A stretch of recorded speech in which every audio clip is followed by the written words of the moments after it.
Aleluia. Deus é tremendo.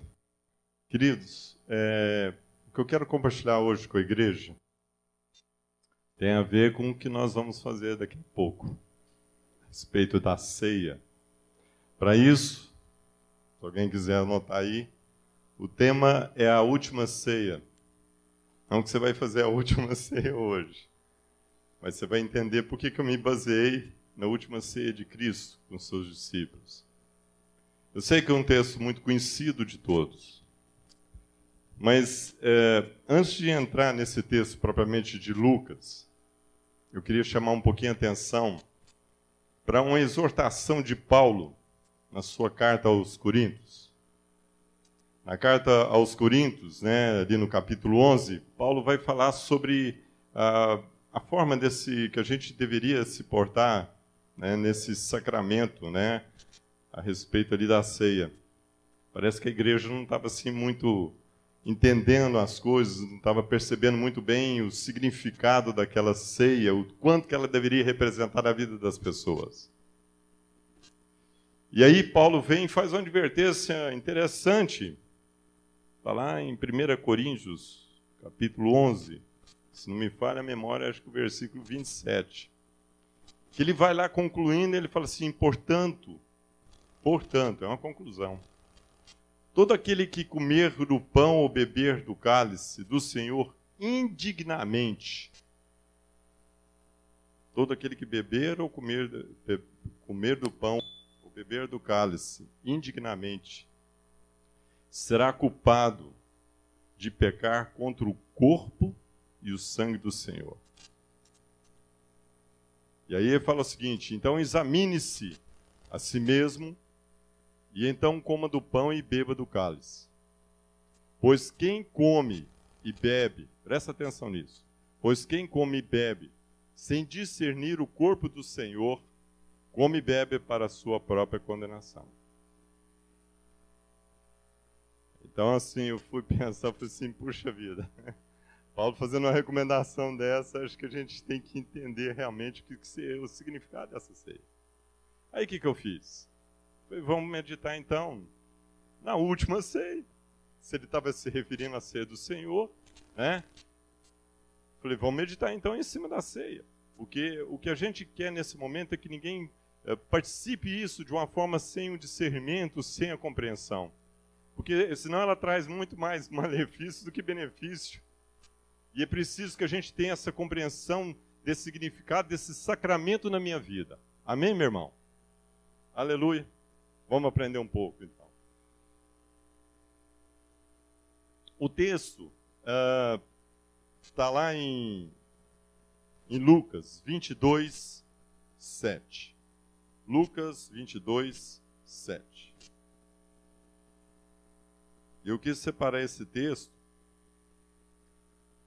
justamente assim para a gente poder, então, ter entendimento desse significado, tanto que esse sacramento contribui para a edificação desse corpo de Cristo, que é a igreja.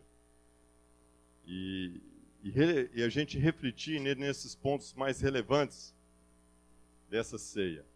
O que é interessante, antes de eu ler o texto, é que a gente ouve muita pregação a respeito da ceia do Senhor, mas durante o momento.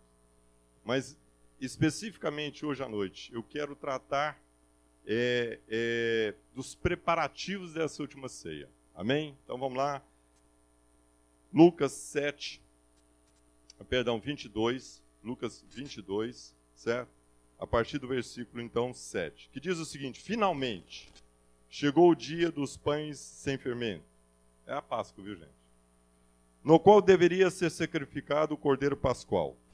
Jesus enviou Pedro e João, dizendo, vão preparar a refeição da Páscoa. Onde querem que preparemos? Perguntaram eles. Jesus respondeu, ao entrarem na cidade, vocês encontrarão um homem carregando um pote de água.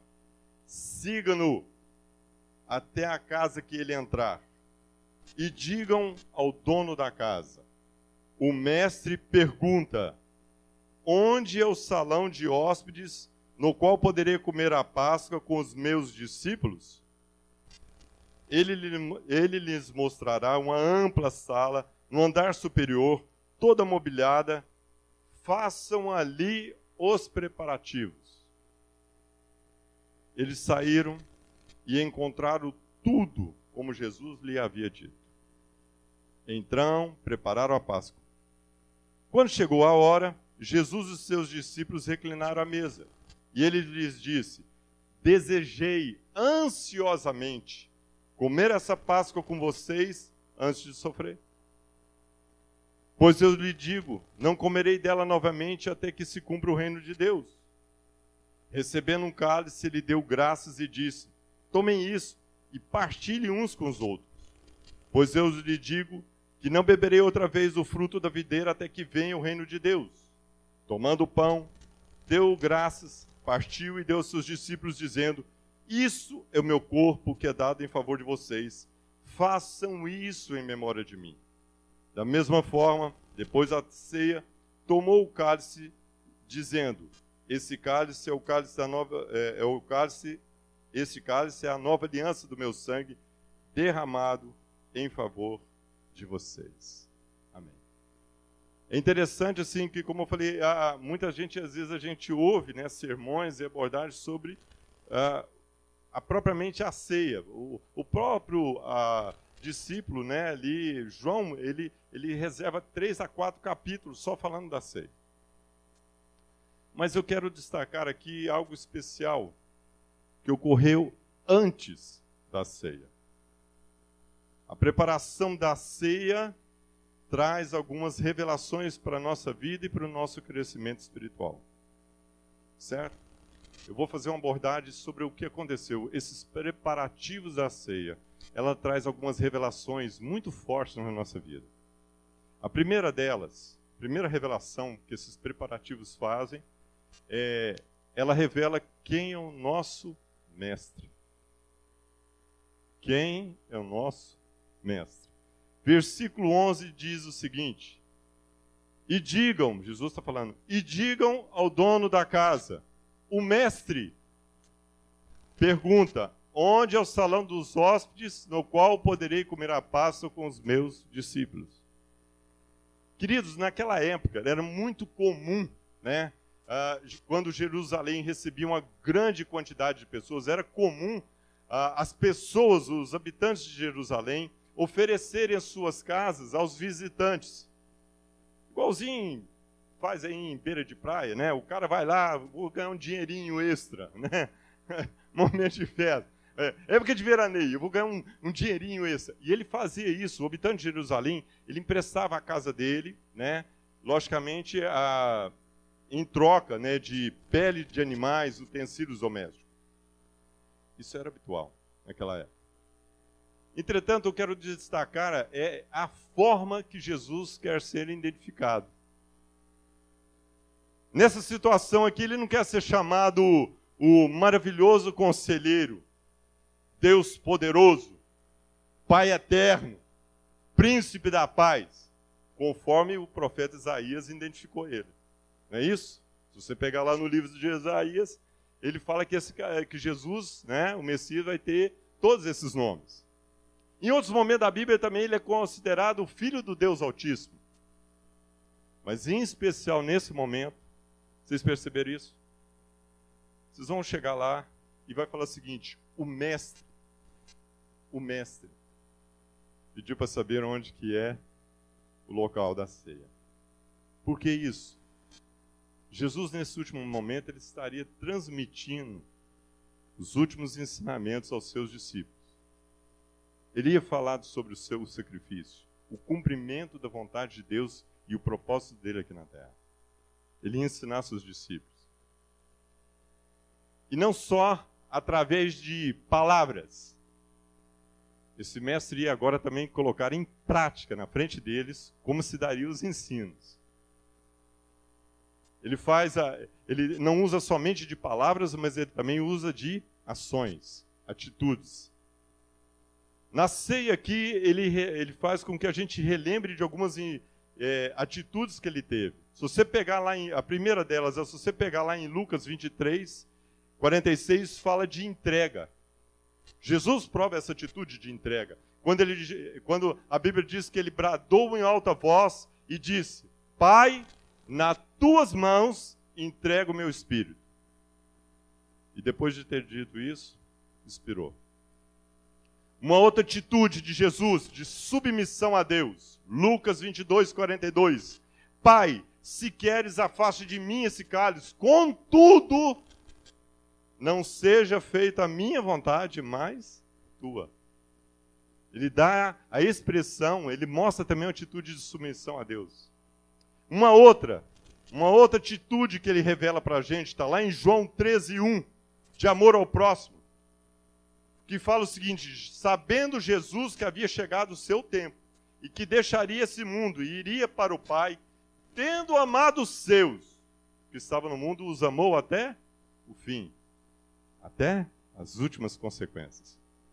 E ele não só amou, não. Aqui fala também que ele intercedeu por eles. João 17:9.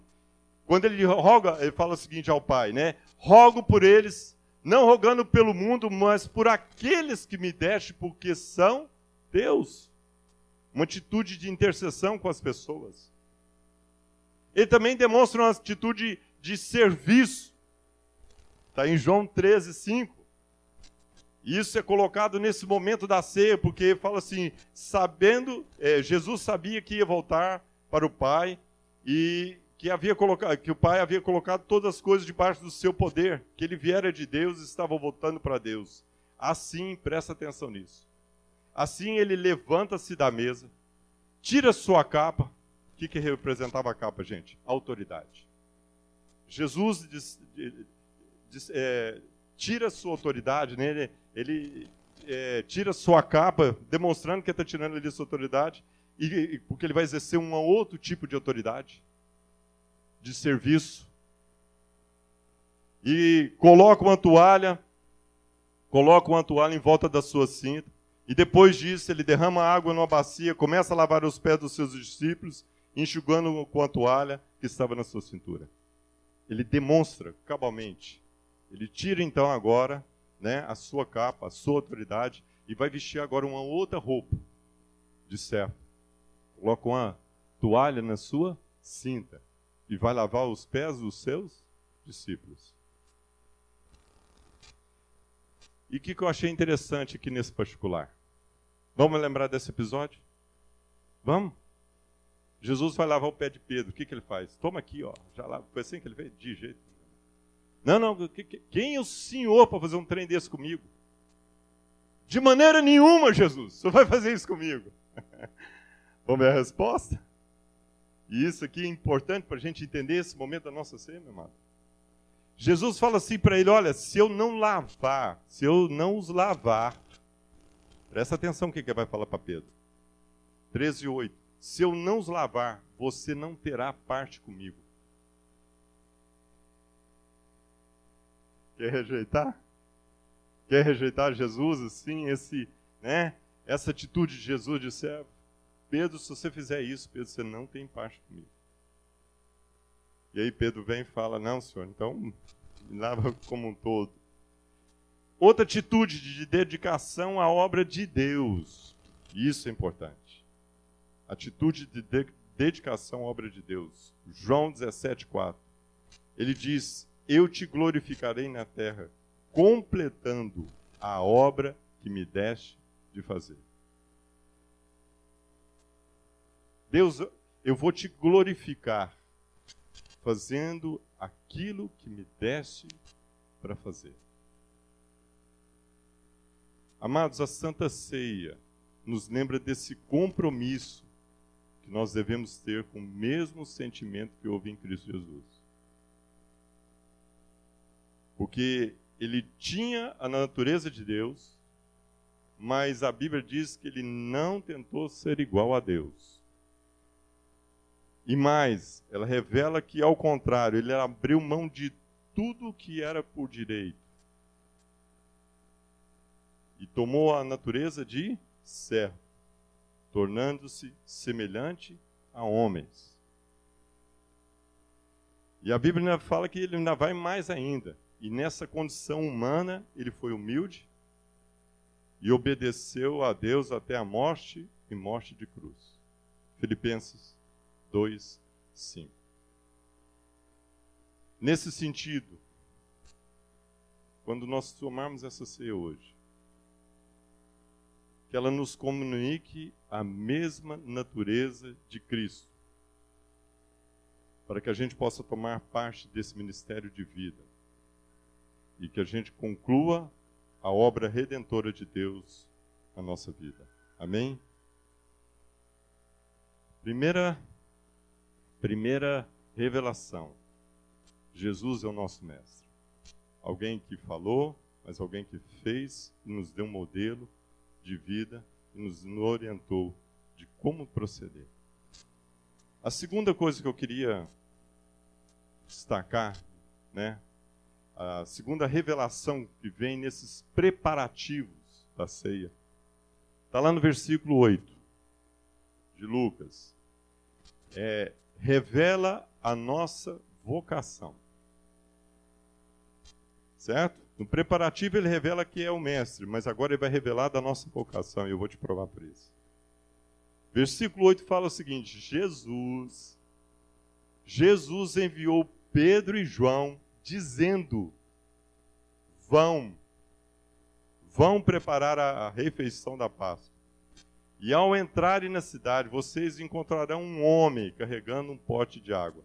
Sigam-no até a casa que ele entrar. Querido, por que isso aqui revela a nossa vocação? Eu vou te explicar.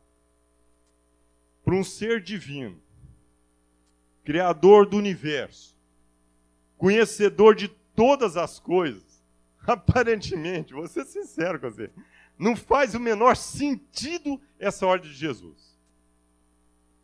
Não faz. Pois alguém com tamanho poder e controle sobre as situações não necessitaria de ajuda humana para realizar uma tarefa tão simples. Ele sabia de tudo.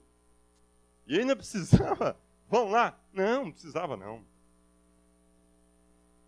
Eu vou te recordar mais um outro episódio para você ver e entender o que eu estou falando agora. Vamos recordar o episódio da ressurreição de Lázaro. Alguém que teve o poder de ressuscitar um defunto, um morto. Precisou das pessoas para rolar uma pedra, meu irmão. Está de gozação. Está de gozação. Ele ressuscita Lázaro. Você acha que ele não tinha poder para rolar aquela pedra, meu irmão? Sabe que Jesus realmente precisava que Pedro e João fossem ali para preparar aquela refeição? Se tal, foram e viram que estava tudo conforme ele havia dito. O que o autor, quando coloca essas coisas aqui, ele quer chamar a nossa atenção? É porque Jesus deseja, presta atenção nisso, deixa o Espírito de Deus falar com você sobre vocação. Jesus deseja a nossa participação na obra de Deus. Para tanto, ele nos capacita para sermos ministros de uma nova aliança, não da letra, mas do Espírito. 2 Coríntios 3, 6. E eu vou te provar isso agora para você. Por que é uma nova aliança do Espírito? Observem a ordem de Jesus aos discípulos. Vocês encontrarão um homem carregando um pote de água. Sigam-no. Ser incomum, meu amado. Com todo respeito, isso aí é a última tarefa que um homem ia fazer na face da terra. É você encontrar um homem naquela época fazendo um serviço doméstico. Era contra a natureza. Era algo incomum para aquela época. Mas ao dar aquela ordem absurda, eu vou falar assim, Jesus tinha a convicção, ele não tinha dúvida quanto ao êxito da missão dos seus discípulos. Ele tinha certeza que eles cumpririam cabalmente a sua ordem, a sua palavra. Porque quem estava orientando os seus discípulos não era a razão deles, mas sabe quem? O Espírito Santo. Esse algo comum que Jesus está dando ali tipifica a pessoa do Espírito Santo. Por isso que ele tinha certeza que os seus discípulos iam cumprir cabalmente. Não ia errar a casa. Com tanta casa em Jerusalém, ele não ia errar. Aqueles dois não iam errar. Sabe por quê? Porque era a única naquele momento que tinha um homem carregando um pote de água. De forma semelhante, ele faz a mesma coisa conosco. Ele utiliza o seu Espírito. Ele nos capacita para essa obra através do seu Espírito. E lá em Efésios ele fala que designou alguns para apóstolos, outros para profetas, outros evangelistas, outros pastores e mestres. E aí ele fala o sentido disso, a fim, com propósito, com a finalidade de nos preparar para a obra do seu ministério. Mas o que eu acho interessante nesse texto aqui de Efésios é que ele fala o seguinte, ele vai além, né? Ele fala o seguinte, e ainda, na medida que cada um de nós, agora nós vamos entender o sentido, né? Que isso não foi uma atribuição para qualquer um, mas para todos, igual eu vou falar igualzinho minha mãe sempre falou lá em casa, do mamando ao caducando, é do mais novo ao mais velho. Foram para todos, essa ordem aqui não é para alguns, gente. Foram para todos. E ele não tem dúvida que você vai dar conta da obra dele. Sabe por quê? Sabe? Quem vai te guiar é um cara atípico. É um homem carregando um pote de água. O Espírito Santo. Então não tenha dúvida que aquilo que ele atribuiu para a sua vida, aquilo que ele designou, aquilo que um dia te vocacionou, você pode estar certo. Você vai dar conta. Porque não é você. É o Espírito Santo de Deus que estará te orientando, assim como ele fez com os discípulos. Amém, meu irmão? A Santa Ceia nos lembra o compromisso que devemos ter com a grande comissão de Jesus, que está lá em Mateus 28, muito conhecida. Vão, isso aqui, meu amado, é para todos nós. É para todos. Vão, façam discípulos de todas as nações, batizando-os em nome do Pai, do Filho e do Espírito Santo, ensinando-os. Vocês serão mestres, meu irmão. Ensinando-os a obedecer tudo o que eu, Jesus, lhes ordenei. E eu estarei sempre com vocês até o fim dos tempos. Amém, meu irmão? Aleluia. Então, o preparativo dessa ceia, ela nos revela algo importante para a nossa vida. É da nossa vocação e nosso chamado. Isso não foi transferido a outra pessoa. Mas ele te deu uma ordem, ele te deu uma tarefa. E você pode ficar muito tranquilo. Você vai dar conta? Vai. É um homem de pote de água. É o Espírito Santo que vai estar te conduzindo nessa sua tarefa. Terceiro elemento que ele nos revela nesse preparativo, que é em relação ao nosso alimento. A ceia, o preparativo da ceia, revela o nosso alimento. Versículo 19. Repara o que ele fala aí no versículo 19 de Lucas. Tomando pão, deu graças, partiu e deu aos seus discípulos, dizendo: Isso é meu corpo, que é dado em favor de vocês. Façam isso em memória de mim. Da mesma forma, depois da ceia, tomou o cálice, dizendo: Este cálice é a nova aliança do meu sangue, derramado em favor de vocês. Eu quero destacar aqui por último, desses ingredientes, olha o jeito que eu estou pondo aqui, esses ingredientes essenciais que Jesus encomendou aos seus discípulos: o pão e o vinho. Segundo o texto, a gente vê uma expressão ali muito interessante, Há um desejo ardente do Mestre em repartir com seus discípulos a sua vida, comunicando a eles tudo aquilo que Deus, lhe havia entregue intimamente. Tudo aquilo que ele recebeu do seu Pai, tudo aquilo que Jesus havia recebido do seu Pai intimamente, ele agora estava ardentemente, olha que bacana esse texto. Jesus está ardentemente desejoso de repartir com seus discípulos tudo aquilo que o Pai um dia havia conferido a ele. Ele não está represando nada, meu amado. Mas há um desejo dele de repartir isso com as pessoas. E principalmente com os seus discípulos ali. O empenho dele de relatar essas coisas, é também para que, de uma mesma forma, igualmente, nós possamos ter o mesmo nível de comunhão e de relacionamento com Deus. Por que Jesus está revelando essas coisas?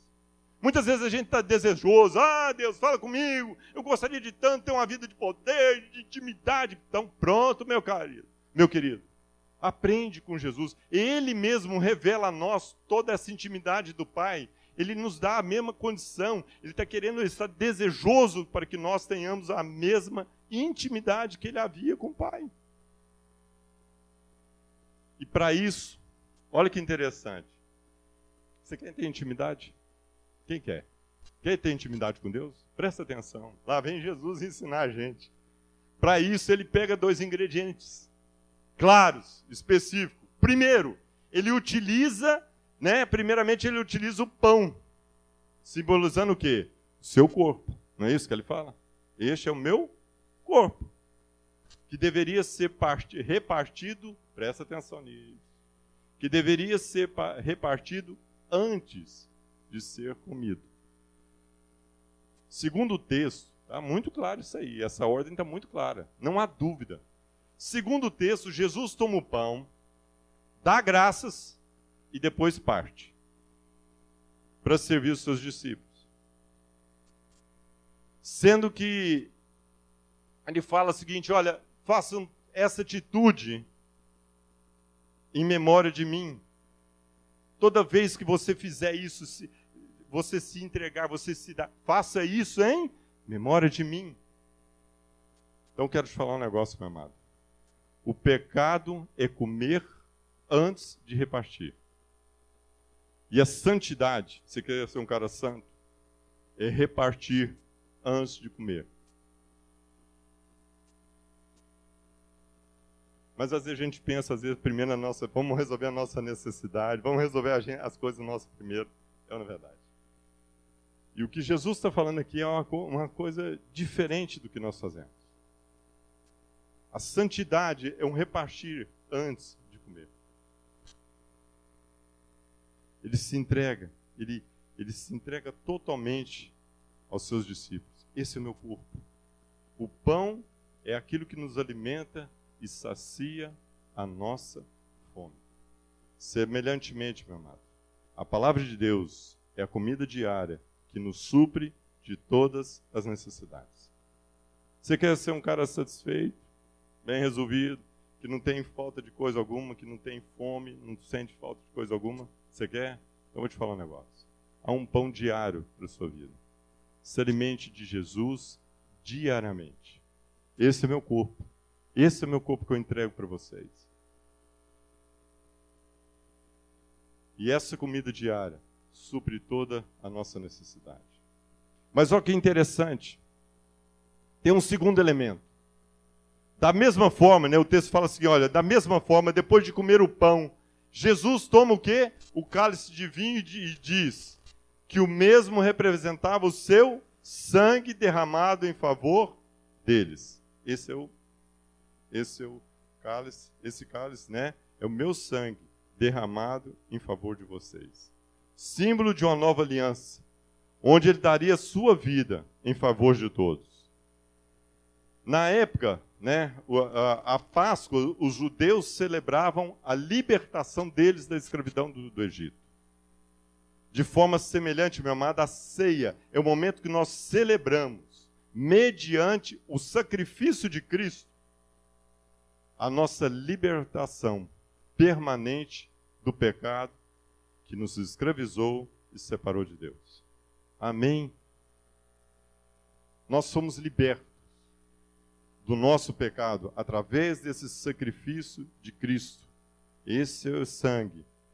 Eu estou derramando esse sangue em favor de vocês. Somos, portanto, filhos gerados pelo sangue do Cordeiro, puro, sem pecado, a fim de nos livrar definitivamente do jugo do pecado. E mais, aquilo que nos aprisionava, aquilo que um dia nos afastava de Deus, foi agora rompido, foi agora liberto através do sangue de Cristo. Ele nos libertou definitivamente daquilo que nos aprisionava e nos separava de Deus. É interessante a gente trazer essa reflexão, e aqui eu quero estar já meditando para a ceia. Porque se você pega lá em João, presta atenção nisso, eu já estou terminando. Eu quis ser breve hoje para a gente ter um momento hoje de entendimento e discernimento em relação à ceia. O que ela significa para nós? Jesus, esse mestre que nos vem, traz um modelo de vida e traz todo o ensinamento, toda a intimidade que ele havia com o Pai, ele nos ensina de todas as coisas. Ao mesmo tempo, é um momento que a gente também reconhece toda a nossa vocação e chamado, tudo aquilo que Deus um dia nos capacitou através do Espírito Santo. Mas para isso, nós temos que lembrar desses dois elementos, esses dois ingredientes essenciais, pão e o vinho.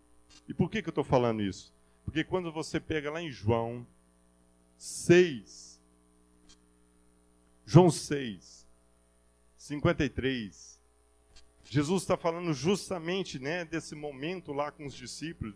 Ele vem da multiplicação ali e eles eram muitos, né? Era mais do que os 12 ali, todo mundo empolgado com as maravilhas, com os sinais que Jesus estava fazendo. Mas ele fala um negócio assim para os discípulos, ele fala: olha, eu te digo a verdade. Se vocês não comerem a carne do Filho do Homem e não beber o seu sangue, não terão vida em si mesmos. Sabe por que muitas vezes nós estamos padecendo a nossa vida, meu amado? Está aí o motivo. Está aí o motivo. Por que muitas vezes nós não estamos tendo vida plena em nós? Está aí o motivo. Não sou eu que estou falando, eu sou o Mestre, Jesus. Se vocês não comerem da carne do Filho do Homem e não beber o sangue, não terão vida em si mesmos. Todo aquele que come da carne e bebe do meu sangue tem a vida eterna, e eu o ressuscitarei no último dia. Agora presta atenção nisso, porque a minha carne é verdadeira comida, e o meu sangue, verdadeira bebida. Todo aquele que come a minha carne e bebe do meu sangue, permanece em mim e eu nele. Da mesma forma como o Pai que me enviou, eu vivo por causa do meu Pai. Assim aquele que se alimenta, viverá por minha causa. E por que eu estou falando que isso é muito sério para a gente entender isso diante daquilo que nós vamos fazer agora? Porque a Bíblia conta que depois que os discípulos ouviram essa mensagem de Jesus, muitos deles voltaram para trás e deixaram de seguir Jesus. Deixaram de se alimentar. Deixaram de beber. Vocês entenderam isso? Vocês entenderam isso que nós vamos fazer agora? Porque tem muita gente. Ah, mas é negócio da ceia. Eu sei, meu.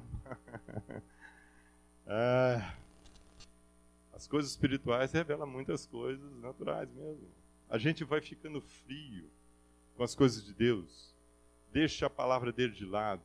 Deixa esse compromisso dele de lado. E depois nós não estamos entendendo por que a nossa vida está chuezinha. Ralé. Desculpa a expressão.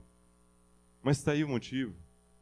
Jesus falou assim: olha, vocês vão ter vida no momento que vocês sempre estiverem comendo da minha carne e bebendo do meu sangue. A Santa Ceia lembra o nosso compromisso de comer da carne do Filho do Homem, que é verdadeira comida, beber do seu sangue, que é verdadeira bebida, de forma que Cristo vive em nós e tenhamos uma vida plena nele. Você quer ter vida plena? Coma da carne do Filho do Homem e beba do seu sangue. Se alimente do Senhor, para que a vida de Cristo seja expressa em sua vida e que você tenha vida e vida plena. Amém? Vamos ceiar? Aleluia. Amém. Eu vou pedir para o pessoal chamar as crianças, que eu queria fazer uma proposta hoje. Que nesse tempo de celebração da ceia, eu queria que pudesse estar reunido as famílias. Às vezes, se você também estiver só, não faz mal, junto com a família, junto com o vizinho, grupos. Para que a gente possa comunicar, como Jesus fez ali. Seja um tempo de comunicação. Seja um tempo que a gente possa gastar agora, né? Levando a quem estiver com a gente essa meditação dessa palavra. Que a gente faça realmente fluir em nós tudo aquilo que Deus um dia nos capacitou. Ele te deu dons, meu amado. Abra sua boca hoje. Abra sua boca, porque quem vai falar não é você. Graças a Deus. É o Espírito de Deus através de você. Que você tenha esse tempo agora de compartilhamento, né, dessa palavra uns com os outros. Amém? Amém. Eu queria então pedir para as crianças estar junto. E à medida que forem distribuindo o pão, né, a gente pudesse se reunir em família, né, e para ter um tempo de meditação e de comunicação de virtude. Aleluia. Amém.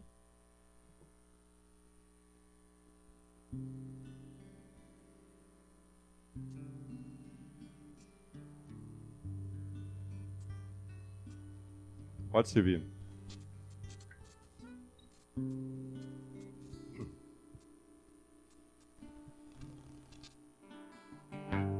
Vamos colocar de pé, né? E reunindo já em família.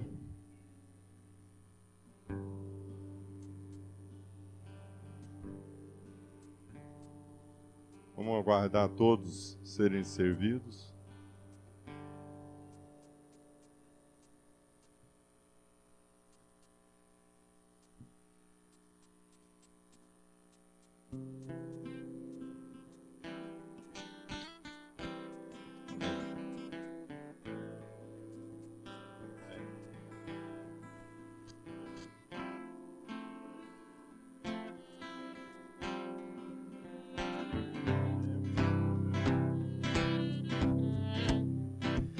O Senhor é o meu pastor e nada me faltará.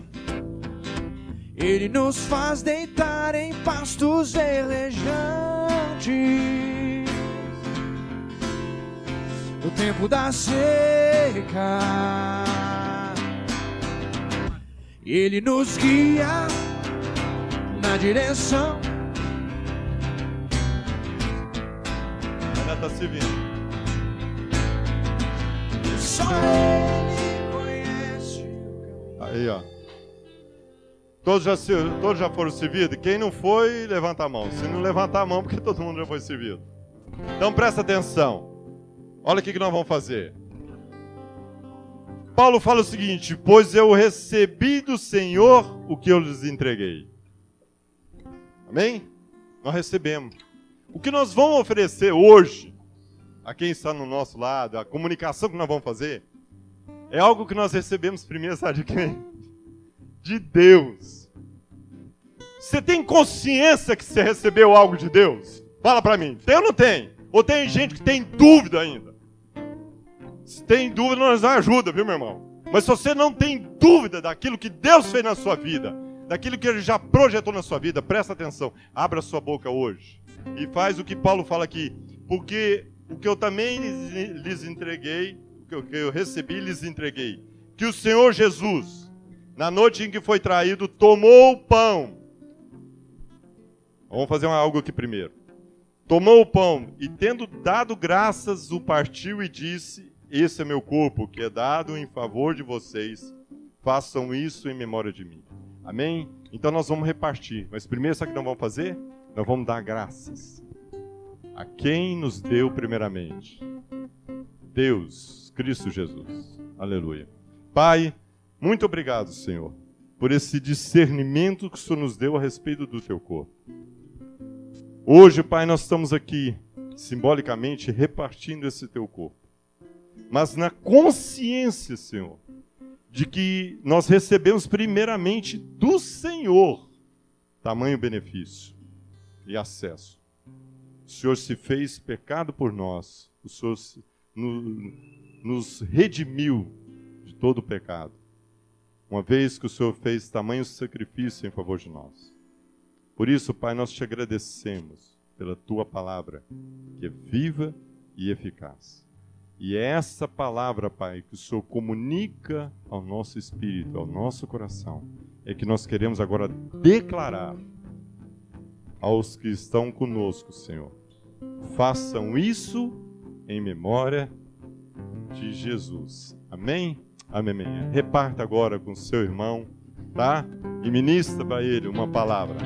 Deus é por nós, e Deus é por nós.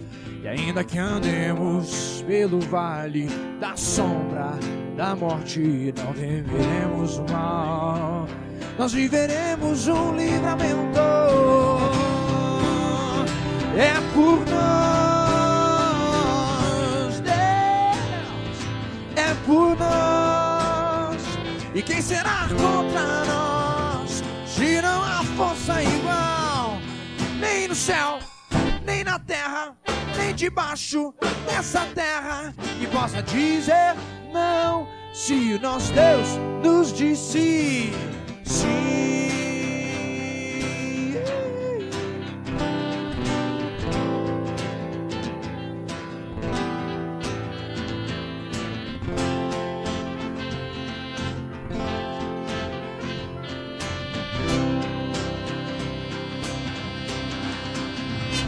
O Senhor é o meu pastor e nada me faltará. Ele nos faz deitar em pastos verdejantes. Oh, oh.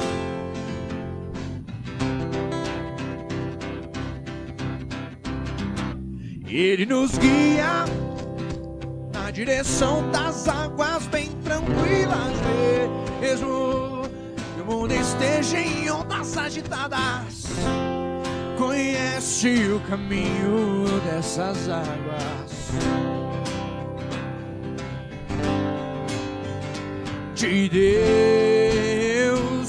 e viveremos um livramento de Deus, e caminhamos num livramento de Deus. E Deus, Ele é por nós, e Deus é por nós. E ainda que andemos pelo vale da sombra da morte, nós não temeremos o mal. Amém. Amém. Amém. Mas não acabou. Há um outro momento. Ele continua até falando, ó, da mesma forma, né? Da mesma forma que a gente fez agora, né? Com o corpo dele. Ele fala assim, olha, da mesma forma, depois da ceia ele tomou o cálice. Da mesma forma, ele tomou o cálice. E diz, esse cálice é a nova aliança do meu sangue. Façam sempre que o beberem em memória de mim. Porque sempre que comerem desse pão e beberem desse cálice, vocês anunciam a morte do Senhor até que Ele venha. Amém? É assim que se perpetua essa palavra na nossa vida. E ela não acaba. Ela vai se regenerando, como ele fala, de manhã após manhã. Porque esse sangue derramado foi feito de uma única vez, definitivamente para a nossa vida. E por isso agora nós estamos livres. Amém? Da mesma forma, tá? Nós vamos receber agora o sangue da nova aliança. Certo? O sangue da nova aliança. Lembrando desse sacrifício que Cristo fez uma vez por todas na nossa vida. Nós já estamos livres, não há necessidade mais assim de nenhum outro sacrifício, porque foi feito uma única vez. Amém? Então vamos fazer da mesma forma. Jesus vai fazer o quê? Ele vai agradecer. Ele vai agradecer, ele abençoa primeiramente, antes que a gente beba. Pai querido, nós te agradecemos por tamanho sacrifício derramado por nós, sem merecermos coisa alguma. Mas isso é fruto para demonstrar tamanho amor que o Senhor tinha por nós. Porque a tua palavra mesmo diz que o Senhor nos amou de tal maneira que nos deu o seu Filho, o seu único Filho, como prova viva e eficaz de redenção de todo o nosso pecado. Por isso nós queremos, em memória de Jesus, beber agora esse cálice da nova aliança, não da letra, mas do Espírito. Derrame sobre nós o teu Espírito. Amém. Amém. Bebamos todos. Aleluia. Aleluia. Amém. Amém. Pai querido, Pai de infinito amor e misericórdia, Pai, muito obrigado, Senhor, por toda a virtude que o Senhor nos comunicou nessa noite, através da tua palavra, para que cada dia mais, ó Pai, a gente possa ter essa fonte de alimento verdadeiro, essa comida verdadeira que nos sacia de toda a nossa necessidade, que é o teu corpo, Pai. Que essa palavra seja cada dia mais eficaz em nossas vidas, ó Pai, de tal forma que a gente exale vida na vida das pessoas. Da mesma forma também, Senhor, nós te agradecemos por esse sangue que nos purifica de todo o pecado. Muito obrigado, Pai, por tamanho sacrifício. Nós queremos te agradecer. Te agradecer também por essa noite, por essa chuva que caiu, por tantas bênçãos que o Senhor tem derramado. Que cada dia mais, Senhor, nós possamos ser a expressão do teu reino, Senhor, até que se cumpra a tua obra nas nossas vidas. Que a graça infinita de Deus, o amor de Deus o Pai e a comunhão do Espírito sejam com todos vós e todo o povo abençoado de Deus agora e sempre. Amém. Vamos com Deus, viu, meu amado? Uma boa semana.